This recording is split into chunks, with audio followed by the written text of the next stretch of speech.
know your name, I swear I do. It's on the tip of my tongue. Sorry, what did you say? I've known you for how long? Your face is so familiar, but no name comes to mind. Please, can you remind me if you'll be so kind? Staring out into space, asking God to hear my case. Trying to think of all things past. How long will my memory last? Well, hi, everyone, and welcome to Alzheimer's Speaks Radio. I'm Lori LeBay, the founder and host of Alzheimer's Speaks. For those of you that are new to our show, I'll just give you a little background because we're always getting new listeners wondering who the heck we are and what we're doing. Bottom line, Alzheimer's Speaks is an advocacy-based company providing multiple platforms, and we also are considered kind of a multimedia venue to raise voice and give attention and awareness and education to dementia. Our goal really is to shift our dementia care culture from crisis to comfort around the world. And we know that by joining forces and sharing knowledge and just having these everyday conversations about life with dementia, we're going to be able to remove stigmas attached to memory loss and help those diagnosed and those that are caring for them to continue to live, purpose-filled lives. We also believe that at our core that collaboratively is really the only way we're going to win this battle. And we know collaboration is happening out there. Thanks to each and every one of you. And as you're listening, if you wouldn't mind liking this page or sharing this page, that would really not only help the movement, but us at large. You see, with your likes, your clicks, and your shares, you got Alzheimer's Speaks named the #1 influencer online according to ShareCare and Dr. Oz. And again, we did not do that alone. We're kind of a one-man show here or one-woman show here at Alzheimer's Speaks, but we just really believe in, sharing knowledge of what is everyone else doing. Because we believe that's the way passionate fires start and change starts creeping through our culture. So, again, I thank you for sharing on Facebook, your Twitter tribes, your LinkedIn groups, your Pinterest peeps. Wherever your sphere of influence is, it's important because we all have people in our spheres that are dealing with dementia, but that really haven't come out of the closet yet because it's a pretty uncomfortable thing to do. And we know from experience, the more information that people have, the more things that pop up around them about the disease and the diagnosis and how to live with it, the easier it's going to be for them to grab a hold of it. So again, that's why it's so very, very important. It's not the accolades, though they're nice, but we share those accolades with our audience. In addition to Dr. Oz recognizing us, Maria Shriver also recognized us as a architect of change. And again, we are just one in an army of many out there, and we're all on the same team. So again, thank you so much. Before we get into our show today, which is going to be talking about dignified dementia, I do want to just invite you, if you are able, to join us still on our cruise. We leave in about a month. It'll be a month tomorrow. We are going on a week-long cruise to the Bahamas and the Caribbean, and we are very excited to go. We have a fabulous cruise and symposium pulled together with 4 people who have dementia who will actually be our leaders and speaking on that cruise. Harry Urban, Michael Ellenbogen, Lori Shearer, and Mary Reed, along with 2 other professionals like myself. We have Becky Watson, who is a music therapist, and then we also are lucky to have Cindy Lazinski with us, who is heading up a dementia-friendly movement in northern Colorado. And so if you're interested in joining us on the cruise, there's still a couple of cabins left. Just go to alzheimersspeaks.com and you'll click and go right through. You do need to sign up through Kathy Schoaf, who is our travel agent, because we are just one small group on the ship. I also want to just thank some of our sponsors. I won't be able to thank them all, but people who have really helped us with this cruise. The American Senior Magazine, if you haven't seen it, it's brand new, and it's just incredible. It's nice large print, great pictures, wonderful storylines, and then it has different exercises to do in it. Could be puzzles or questions, trivia, things of that nature. But it's a really nice magazine, and I think something that you'll want to check out. I also want to give a shout out to John Hopkins, because they are donating a couple of books for us on the cruise, the 36-Hour Day, which everybody knows about that one. And that's, I want to say, in its 6th edition. And then another book called A Loving Approach to Dementia Care. We also have Jennifer Fitzpatrick, who, between her and Brightview Senior Care, are donating Jennifer's book, Cruising Through Caregiving. And then we've got lots of other giveaways that'll be really fun on the cruise. So, again, just wanted to give a shout out to some of those individuals. Let me go ahead and introduce our guest today. Very excited to have her with us. Her name is Cindy Bock, and she has been a nationally certified therapeutic recreational specialist. She's also a speaker in healthcare. She's an educator, a trainer, and a dementia specialist for over 25 years.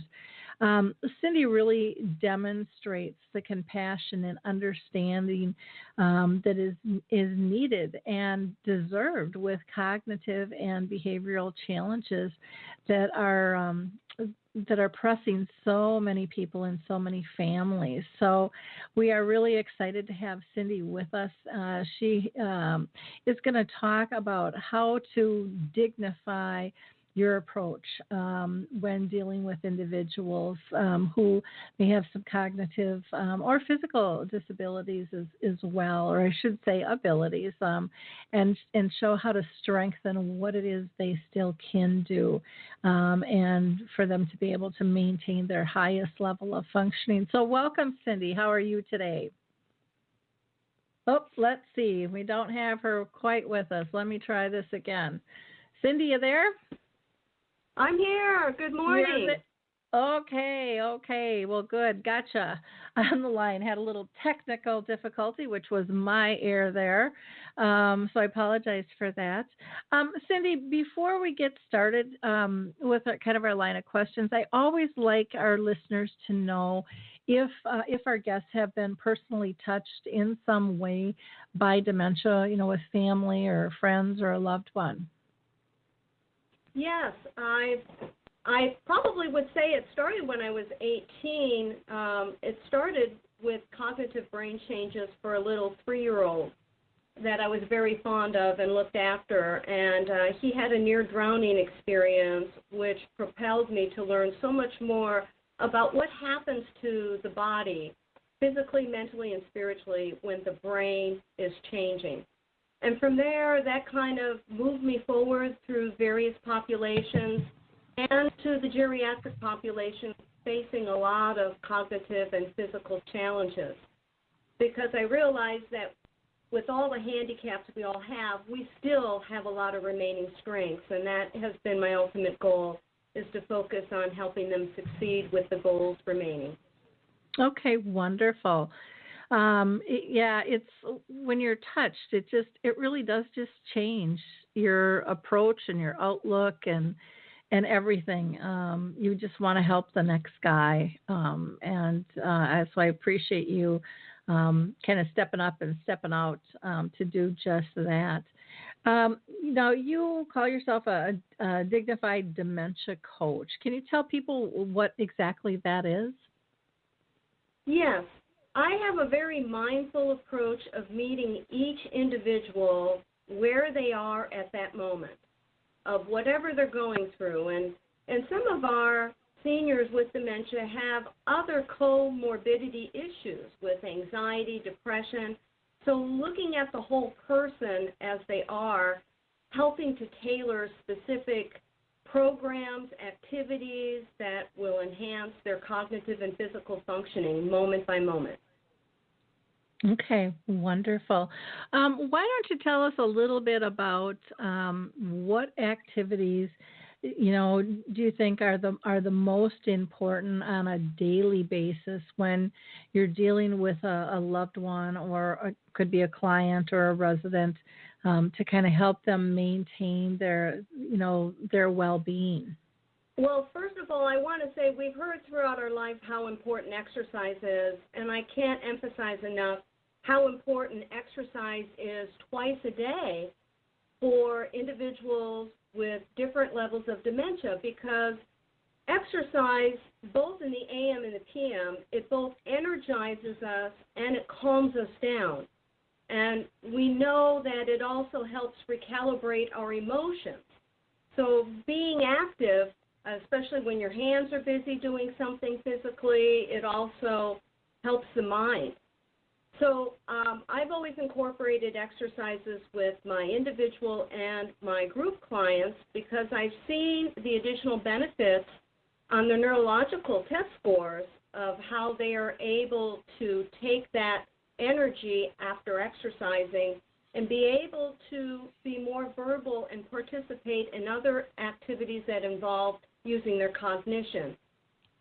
So it helps them channel their stresses more productively, and so I feel that exercise is number one.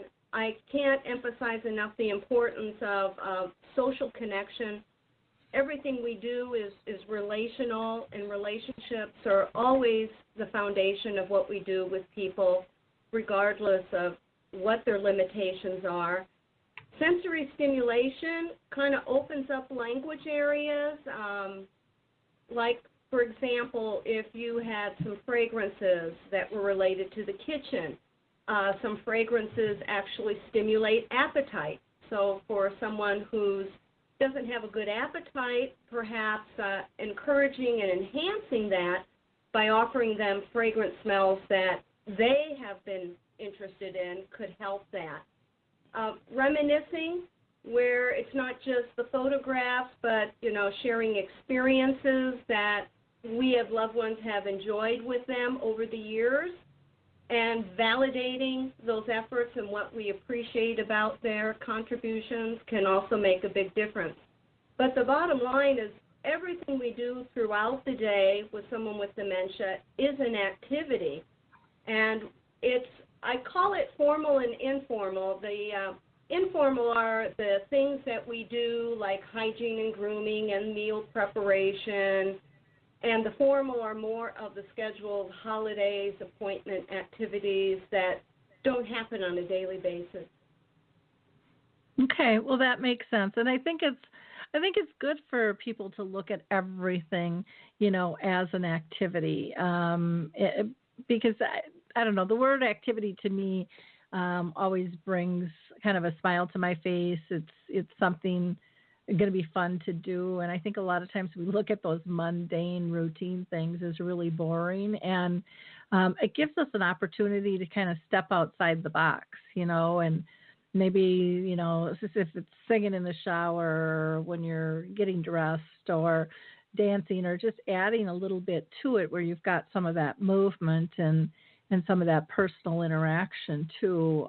I always found, anyways, with my mom, those types of things to be helpful. They just pulled her in, and she was always much more pliable, to getting something done if it was fun. Just like, for me, if I'm interested in doing it, I'm going to be all in. But if I'm not, I'm going to be dragging my feet with things. Does that make sense, what I just said to you, in terms of, framing it as activities and kind of a fun thing? Is that something you've ever thought of or contemplated, or maybe you disagree with that? Yes, because the first three letters are ACT, ACT. So that's what we are motivated to do when we spend that time together, is find some way to act and enjoy those moments together, whatever it may be.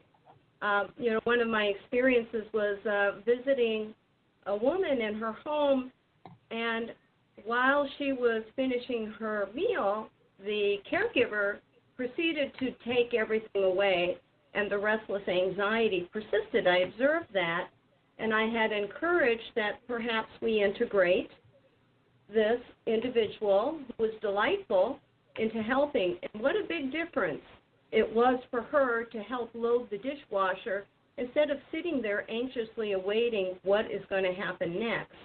So that's a good example of an activity of meeting that client in the moment to integrate them together. Yeah, I think that makes a lot of sense. And I mean, we all want to be involved. We don't want people just doing stuff around us and not participating. And I think sometimes as care partners, we forget that basic need to want to be part of, whatever it is that's around us at the time. Because sometimes for care partners, they can do it faster or easier and leave us out of the loop, or leave the person, with dementia out of the loop. And that isn't a dignified choice, I guess, in my mind. I understand it. And, I'm sure I did it more times than I would probably care to admit with my own mom. But I think it's something that people need to consciously recognize so that we can minimize that more too. Yes, well said. With that. A lot of, families especially say, how can I remain engaged with my loved one throughout the day, when there's so much to do. And, I think they have that mentality that the person can't participate in some of those things. So how do they keep them engaged, and how do they stay engaged with them when they're feeling stressed?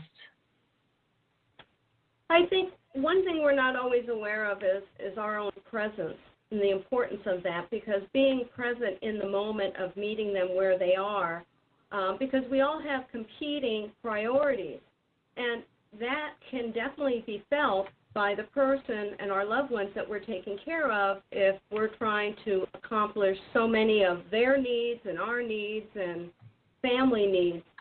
So the other thing, too, is minimizing distraction. And a good example I have is when I visited someone in their home, there was a woman who was very fearful, and she was really bundled in a blanket. And when I walked into the home, the gardener was in the backyard with his blower, the TV was blaring in one room, the radio was blaring in another room, and the housekeeper was vacuuming. And the husband and the daughter were trying to scream over the environmental noise. So as I walked in and I saw this fearful woman, I asked them if we could please, one by one, pull back on the TV and the radio. And I understand how much joy the wife was getting out of listening to both of those. But having all of them competing for her attention at once was really overwhelming. Mm-hmm. So once those competing noises died down, we were able to engage her, and the gardener left, and we were able to walk her out and enjoy what she loved most, was sitting in her garden, and she had a water can, and she went out. And the husband and the daughter, my gosh, my mom hasn't been out there in 2 weeks, and, I didn't realize how much more calm Mom is without all the noise and everything we were trying to do to enhance her, but we realized we really need to pull back and look at it more specifically. Mm-hmm. Yeah, I'm sorry, go ahead.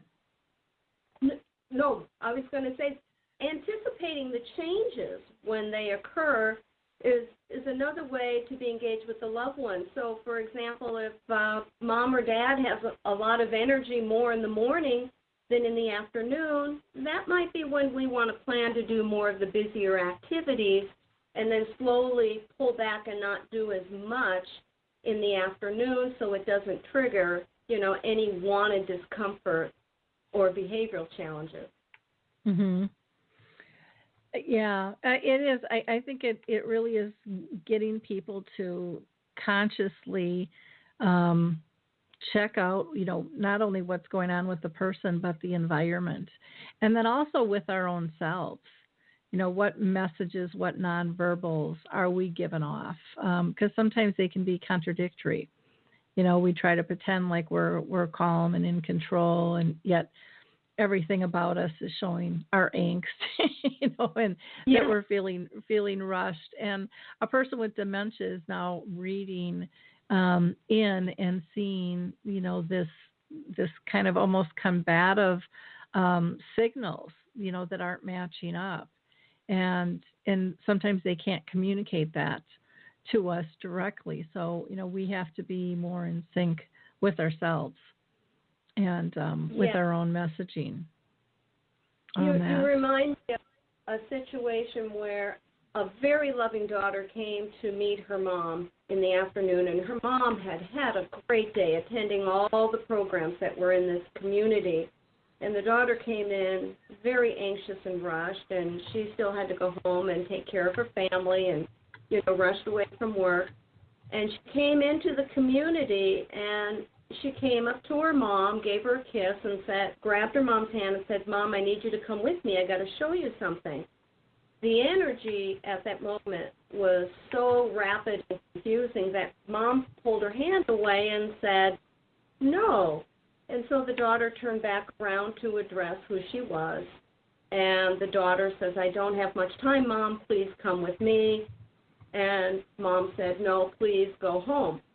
Well, the daughter, not recognizing her own angst, immediately turned to the care staff and wanted to know what they did that transpires Mom's reaction to her.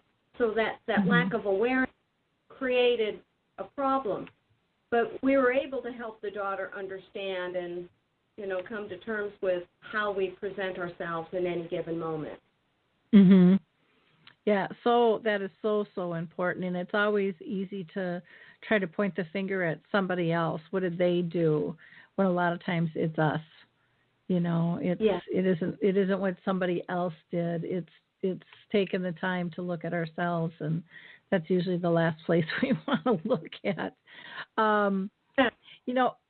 As a care partner, what would you recommend for someone, recognizing, again, trigger points for their loved one?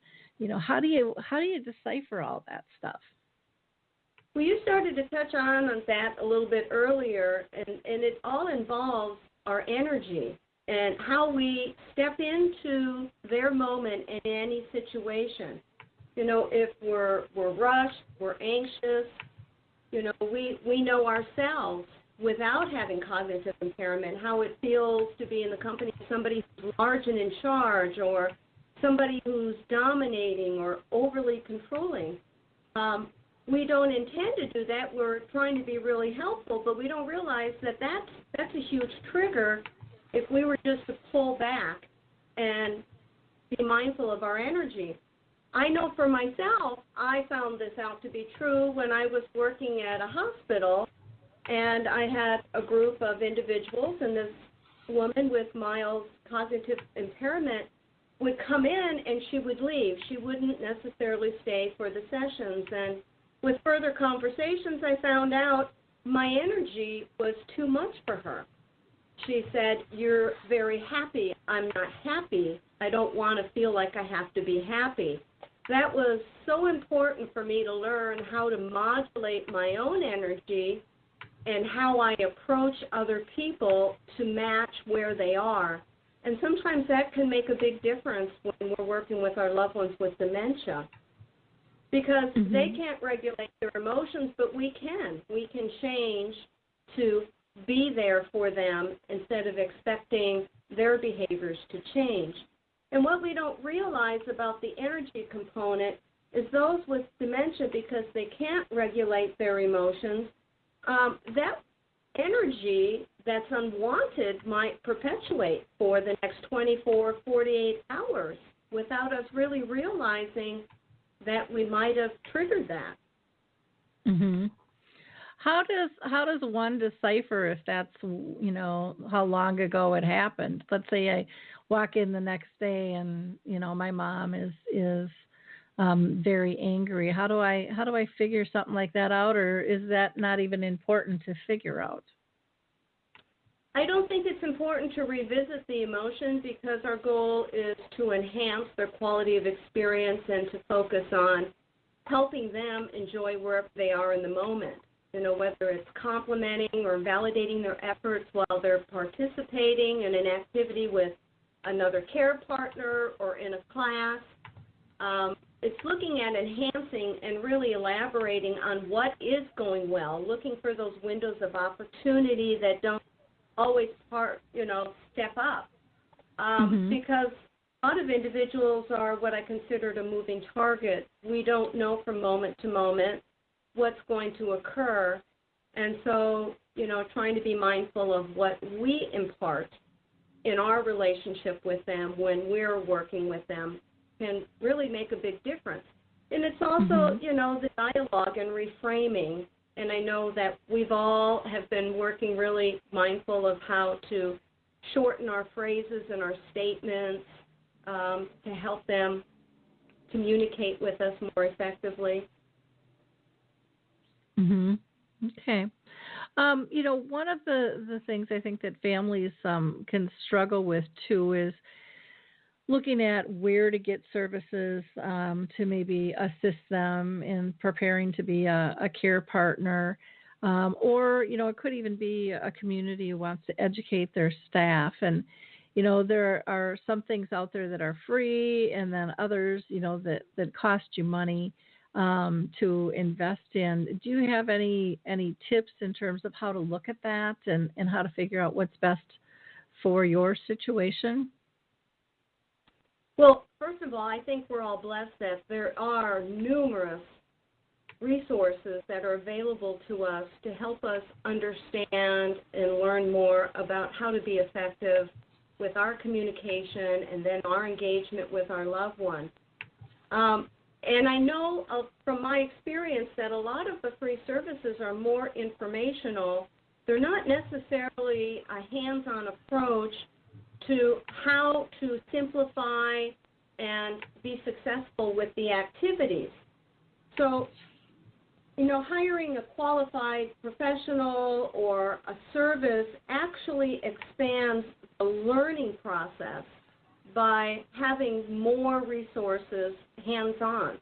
And a professional has to go through their own practical application of submitting so many hours to be certified or licensed as a professional to demonstrate competency.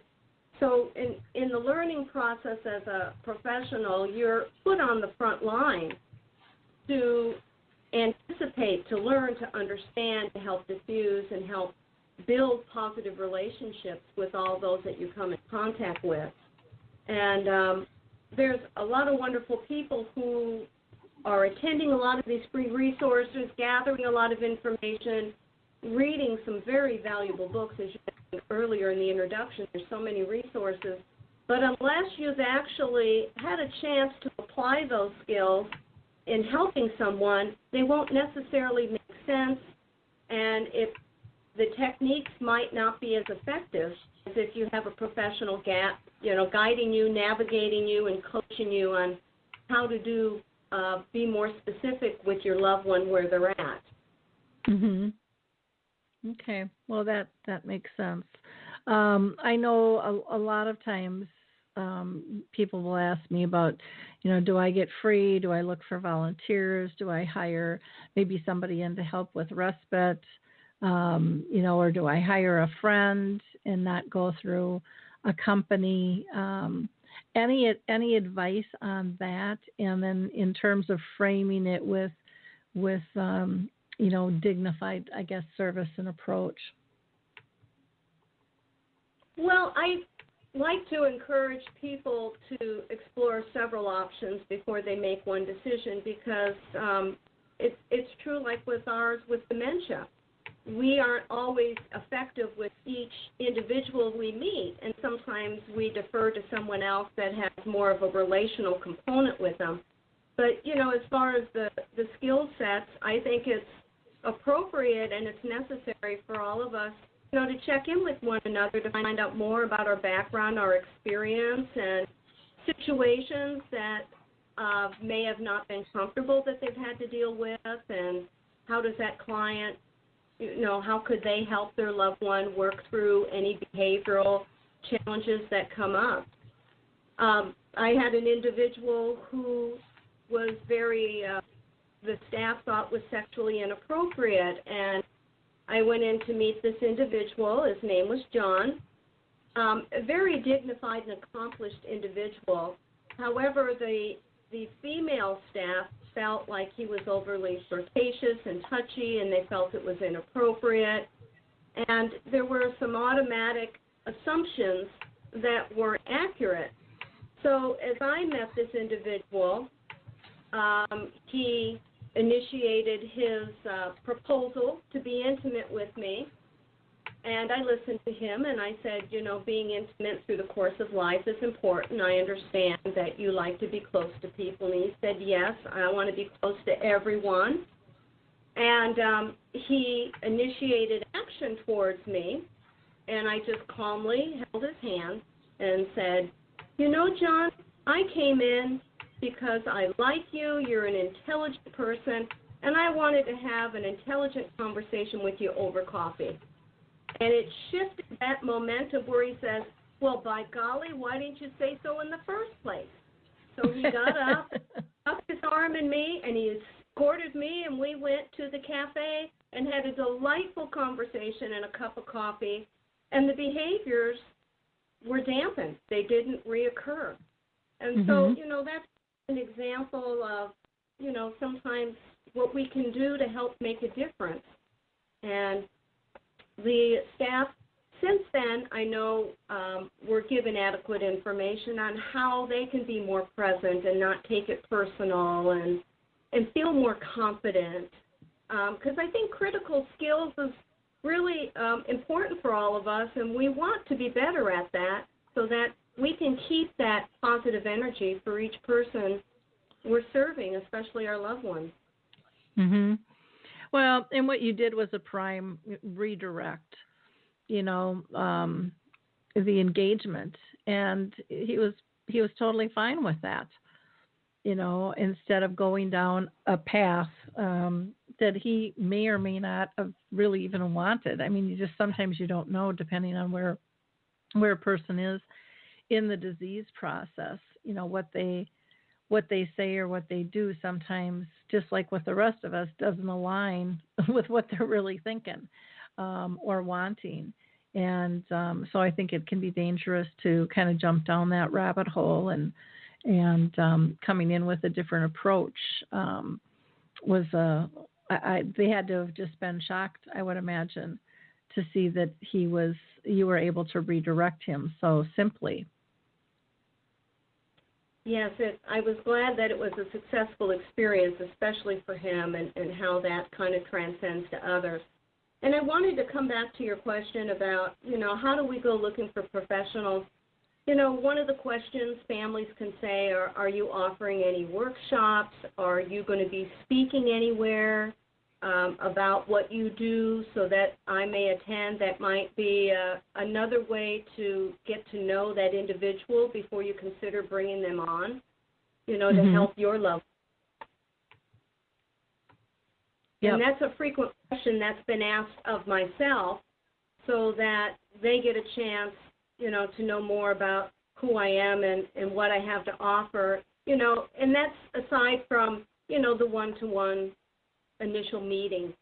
Sometimes it just helps facilitate more interest, more support, showing that you're working together as a team, trying to move forward with the needs of her loved one. Mm-hmm. Okay. Good to know.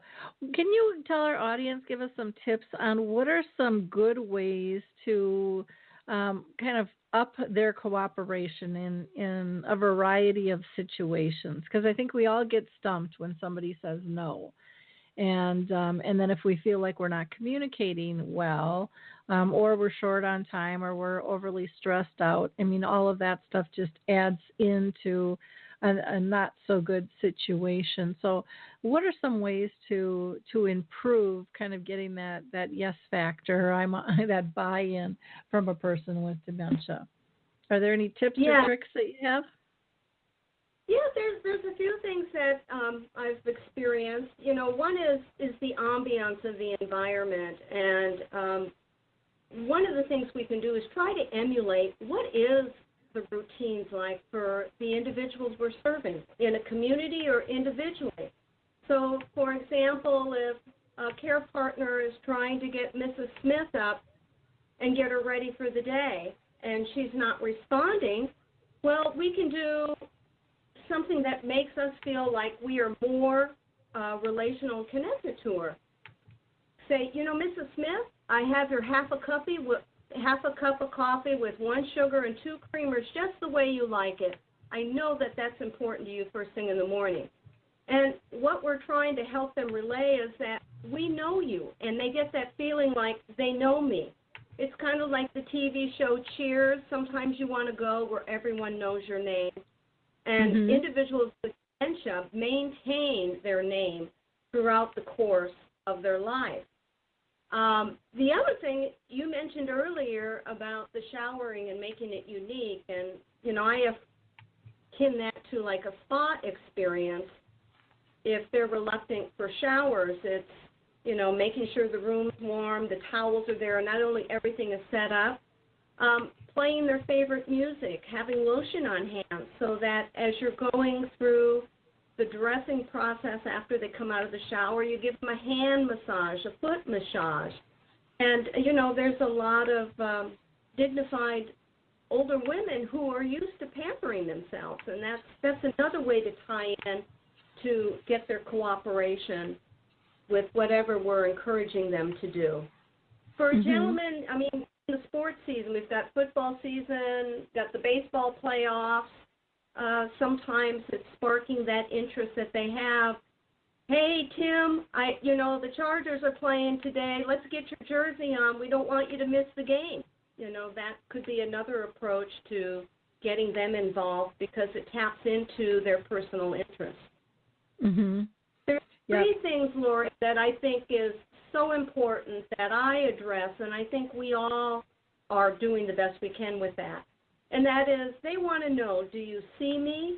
Do you hear me? Do I matter? And it's not what we do with them, but it's how we do with them that allows them to feel that they're important no matter what's going on. And, you know, validating their efforts, complimenting them, acknowledging contributions. We all want to know that we are making a difference no matter where we are. That's very true. That's very true. And I like that see, hear, and do I matter? Because I think a lot of times we don't really look, you know, and we don't really listen. You know, we think we do, but if we would slow down and pay more attention, we would probably see more and hear things differently. And then, you know, all of us throughout the world, we want to matter. We want to belong. We want to be part of. And that doesn't change when somebody gets a diagnosis of dementia, in no matter what stage. I mean, it's just one of those human things that makes us humans is we want to connect. We want to be part. And so not losing sight of that, I think, is very, very important for everybody, you know, and not just a care partner, but, you know, the businesses in the community. I don't care if it's the library, the gas station, you know, the physician's office, or the coffee shop. It doesn't make any difference. You know, we need to have real authentic, I think, connections with people and interact in respectful ways. I think there's so much that the community at large can do to support, the people that are diagnosed with dementia and their loved ones. But it's a slow process. We've just seen in the last not even 5 years, dementia-friendly communities finally hitting the U.S. And, we're kind of behind the 8 ball compared to the U.K. and some of the other areas, Scotland and Australia. But at least we're on the path now. To me, that's definitely encouraging to see and hear about. When someone hires you to be their coach, can you talk about what that process looks like? Yes. After I initially have the opportunity and the pleasure of meeting the family and the particular client, I spend some alone time with that client, with verbal and nonverbal visit, kind of ascertaining the environment, all the factors that influence what's going on. And as a coach, when I do see clients, I offer a variety of different wellness programs, and there's actually like 8 different ones, if we were to be honest, that actually reflects each and every one of our lives on a daily basis. It's not only exercise, it's not only sensory and music. I mean, it's social, it's spiritual, it's self-expression, it's vocational. They still participate and are interested in learning new things. I have a client currently I've been seeing for over 2 years who still has interest and motivation, and she's at the moderate stage of dementia and looks forward to all the new and different activities week after week. And then what I do to kind of circle the wagons is I do clinical notes that has the windows of all that transpired during the times together to help the families understand, oh, that makes sense. Now I understand why mom or dad said this or mom and dad did that. Oh, this is helpful. I'm going to pass it on to the caregiver. Or, great, these activities have been really beneficial. We'll make sure to carry them on. Because that's more of the holistic approach that I use, because what blesses one blesses all, and we all need to be a part of whatever we're offering to the one particular loved one. Mm-hmm. That's very, very true. Now, we should probably talk about location that you're at, and do you only coach people in person, or do you do like video conferencing at all? How does that work for you? I haven't currently done any video counseling, but I've had families that have called me up, and I've met them either in a community or a board and care or, the assisted living communities, the private homes. I would say that there's a lot more families that are trying to maintain their loved one at home with the highest level of functionality. And so that kind of started off my trajectory in my career in being a coach, is helping to facilitate their loved one to maintain their strengths and their independence at home before it necessitated any further transfers to another community or another setting. Okay. Yeah, because I know that there's just so much going on now with the video conferencing, and I know there's a lot of people probably outside of your area that might be interested in reaching out. And I know that makes it a little bit more difficult depending on what stage the person with dementia is in. But do you ever just talk with care partners alone, or do you always include in your coaching process kind of the meeting and working with a person with dementia as well? Yes. I have met with families, and they still text me or they'll call me with a question, but in my notes I always want to give them as much information to them to help them to continue to be successful and streamline the successful goals that their loved one is making. I really want to help them to enhance the quality of their life and make sure that their loved one's needs are being addressed in so many different areas. And so, what I feel is important for us as professionals is not to just be an adjunct to a service that's being provided by a care manager, but to link all the team members and to coach them and make them aware of their energy, their approach, how they engage, the mindfulness of everything that we do that translates to success and outcomes. Maya Angelou has a favorite quote that I believe so many of you enjoy as much as I do, where she says, people will forget what you said, people will forget what you did, but people will never forget how you make them feel. And I really feel like that is the huge component that makes a difference to building a relationship with someone with dementia and meeting them where they are. Well, interesting. I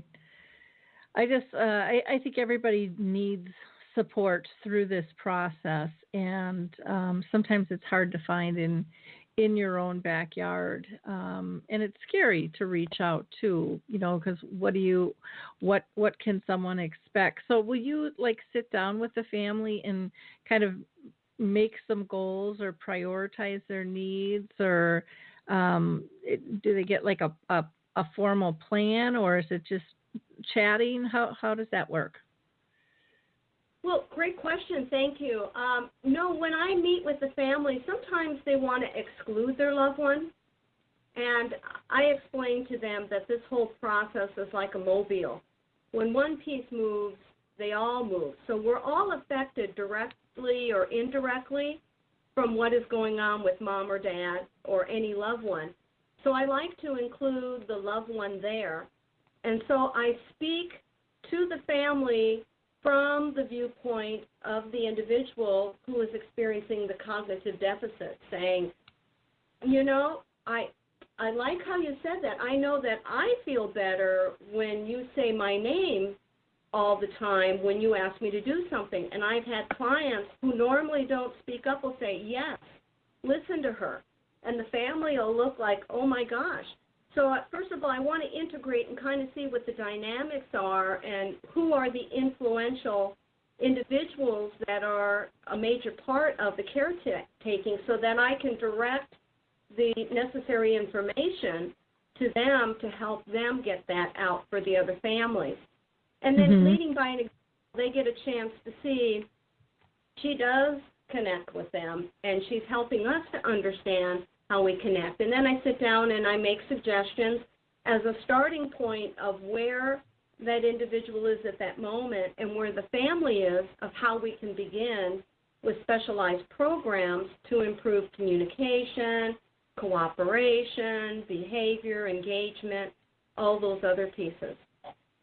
Okay, that makes perfect sense with that.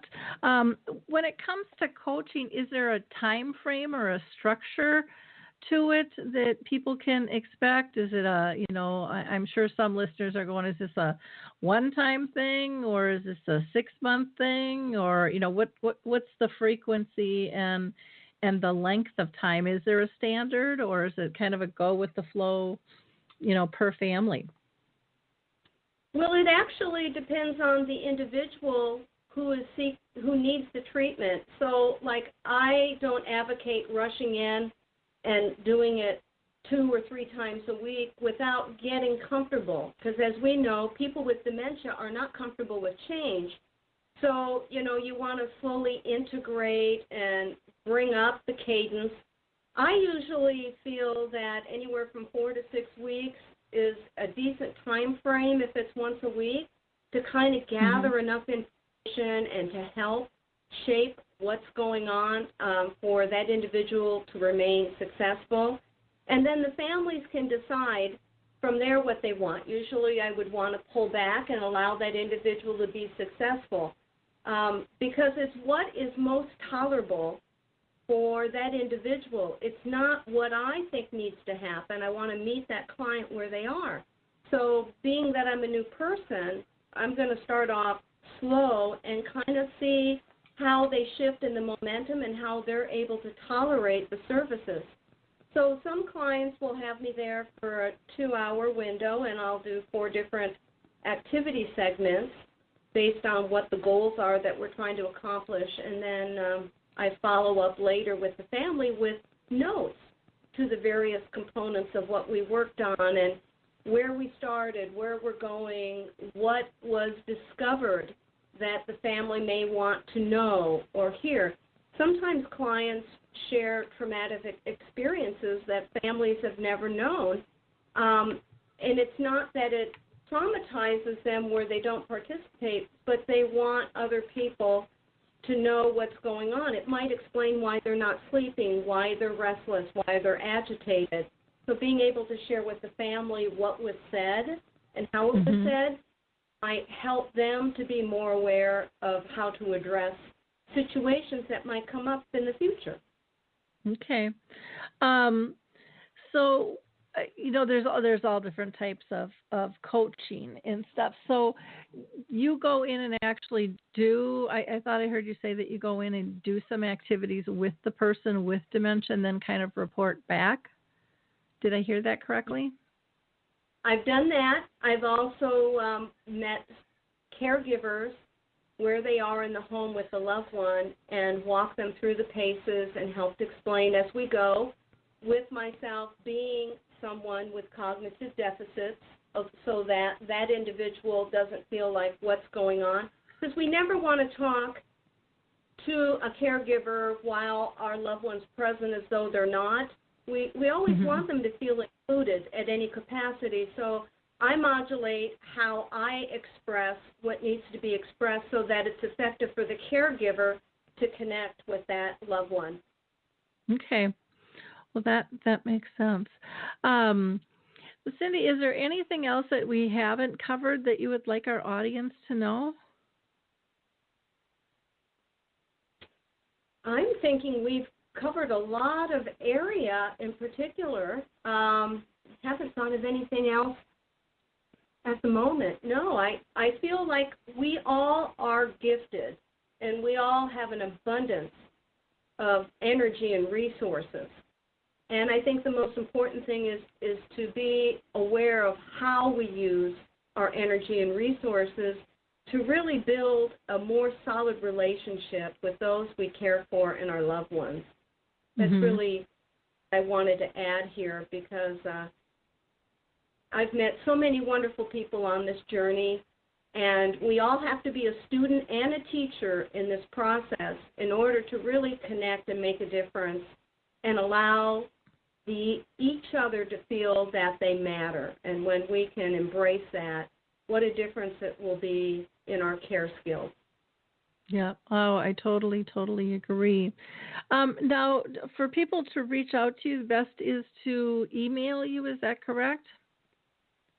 Yes. I currently don't have a website, but I would be happy to answer any questions or connect with anyone who would like to reach out. Okay. And do you want to give your email address out, or do you want me to? That's fine. Sure. Okay. I also have a file on LinkedIn, so if anybody is interested in learning more about my background and experience, you're more than welcome. I'm just happy to share with all of you. I mean, I feel like I'm in this with all of you. We're all in this together. We're all trying to find a way to help each other to grow and to embrace what we have and be able to share it to more people so that we can continue to make a difference and help work through the disease process and hopefully stave off the disease from going on exponentially and maintaining it or improving it so that our loved ones have more quality of life. That's my ultimate goal. And I know it's the goal of us. Yep. Wonderful. So your email address is C, M as in Mary, B as in Bach, O, C, K as in King, 31. That's C, M, B, O, C, K, 31 at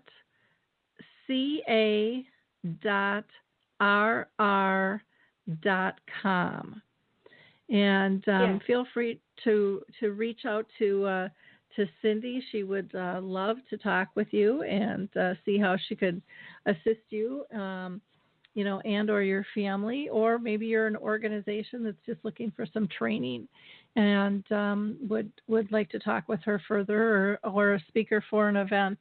I'm sure she would be glad to talk with you on any of those things. Wonderful. Yes. Well, Cindy, thank you again so much for your time today. And again, you can also, just find Cindy Bock on LinkedIn as well, if that is easier for you to connect with her there. In wrapping up the show, I just again want to encourage you, there is just a couple of cabins left on the ship. If you'd like to join us November 11th through the 18th for our dementia-friendly symposium and cruise, we would love to have you be part of our group. You can just go to alzheimersspeaks.com and you'll see information about the cruise. Just click on that, and you'll need to go through Kathy Schoaf, who is our travel agent there, to get yourself booked.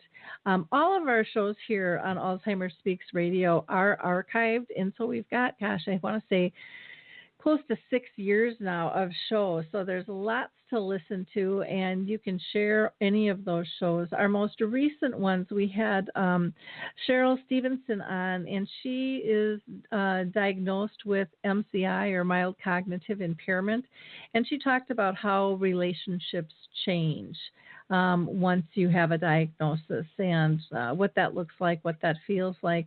We also had Katie Bowman on, who will reframe how you look at exercise. And she really talked about movement that matters for dementia and mobility as a whole. We also do something called Dementia Chats within Alzheimer's Speaks, and those are video interviews that I do, and my experts all have dementia. And our last one was on humor and laughter and how that's affected by dementia. It's quite interesting video. And again, you can just go to Alzheimer's Speaks, go to our projects and initiatives section, and then click on Dementia Chats, and you'll find our past videos there, all free and easily shareable as well. I also work a lot with a film called His Neighbor Phil, which is just an extraordinary film that shows kind of the ripple effect of dementia. And I will be out in Massachusetts with TRIA. Let's see, this month on the 24th, I will be doing a presentation called Driving Change in Dementia Care, and then we'll also be doing a preview of His Neighbor Phil. The 25th, I will, let's see, where am I going to be? I'm going to be in Andover, Massachusetts.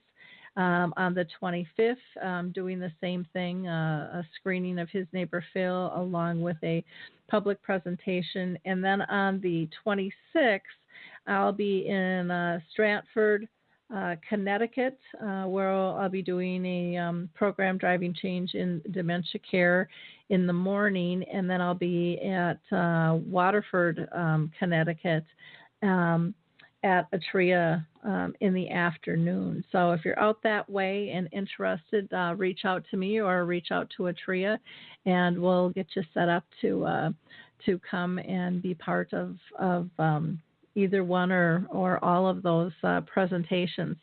On the blog, I just want to give a shout out. We got a beautiful poem in from one of our members, and it's called Two Different Perspectives.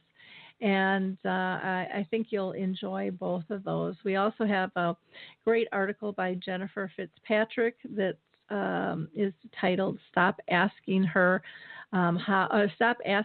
Her Day Was. That'll give you some good insights. And then I just recently did a blog post on Roseville, Minnesota, and they share how and why they became dementia friendly. So we have videos from the police, the fire, the city manager, the school district, and it's just it's just a great group to work with, and I think you'll get some good insights from them.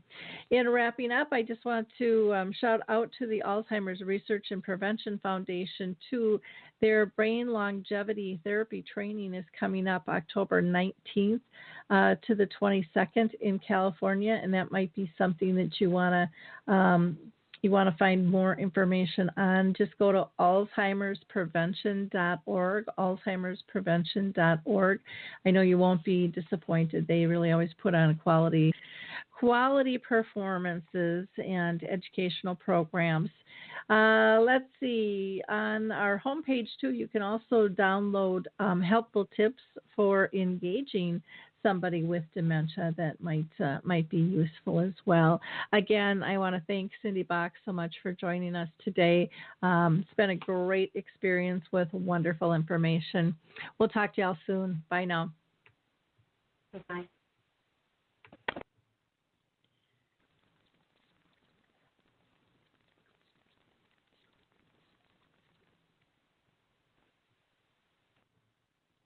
It's time to rethink, renew, and reimagine retirement. Hey everybody, Jared Sylvester here, host of Retire Repurposed.